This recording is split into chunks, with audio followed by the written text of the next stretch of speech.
Long ago, in the land of Israel, there lived a wise and kind king named David. David was loved by his people because he listened to God and tried to do what was right. But before David became king, he had a very close friend named Jonathan. Jonathan was brave and loyal, and he helped David many times. They made a special promise to always care for each other's families, no matter what happened. After many adventures and challenges, David became king.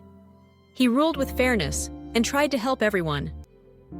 One day, David remembered his promise to Jonathan. He wondered, "Is there anyone left from Jonathan's family whom I can help and show kindness to?"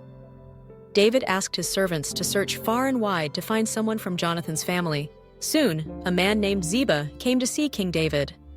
Ziba had once worked for Jonathan's family. David asked Ziba, "Is there anyone from Jonathan's family who is still alive?" Ziba replied, "Yes, there is a son of Jonathan named Mephibosheth. He lives far away and cannot walk because both his feet were hurt when he was very young." David's heart filled with kindness. He said, "Bring Mephibosheth to me." So Ziba hurried to the town where Mephibosheth lived and told him, "The king wants to see you." Mephibosheth was nervous and afraid. He wondered why the king would want to see him, since he was just a young man who couldn't walk and felt forgotten. When Mephibosheth arrived at the palace, he bowed low before King David. David smiled warmly and said, "Do not be afraid, Mephibosheth. I remember your father Jonathan and the special promise we made. I want to show kindness to you for his sake." Mephibosheth was surprised. He had thought he was not important, but David treated him like a very special guest. King David told Mephibosheth that he would give back all the land that had belonged to his family. Not only that, but David said, "From now on, you will eat at my table, just like one of my own sons." Mephibosheth was so happy and thankful. He couldn't believe that the king cared about him and wanted to take care of him. David asked Ziba to help Mephibosheth and his family. Ziba and his sons worked hard to bring food and help with the fields, so Mephibosheth would always have what he needed.